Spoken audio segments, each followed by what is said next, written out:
On my orders, the United States military has begun strikes against al-Qaeda terrorist training camps and military installations of the Taliban regime in Afghanistan. The war in Afghanistan is now over.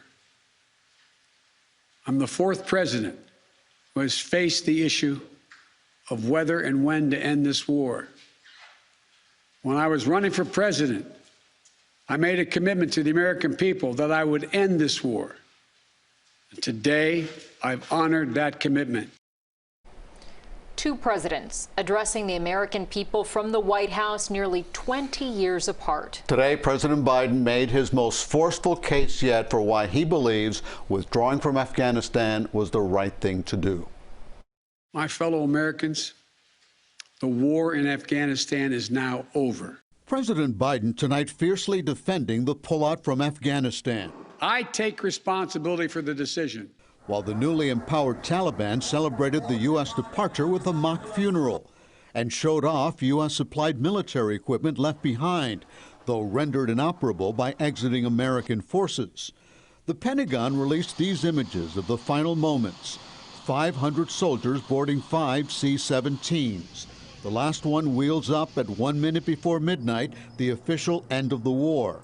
The last man out, Major General Chris Donahue, serving his 4th tour in Afghanistan. He was in the Pentagon when it was hit on 9/11. The president said 90% of those Americans who wanted to leave, over 5,500, got out and vowed to help the 100 to 200 remaining, though with the assistance of the Taliban. We don't take them by their word alone, but by their actions. And we have leverage to make sure those commitments are met. CBS News has learned that as part of a secret deal, the Taliban did escort Americans to the airport during the evacuation, with U.S. drones watching overhead.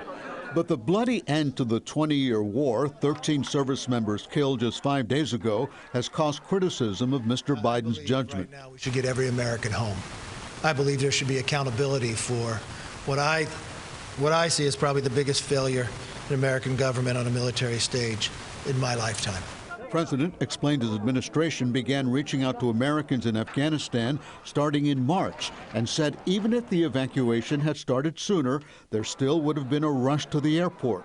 The bottom line is there is no evacuation from the end of a war that you can run without the kinds of complexities, challenges, and threats we faced. And challenges remain, making sure Afghanistan doesn't again become a safe haven for terrorists. And to ISIS-K, we are not done with you yet.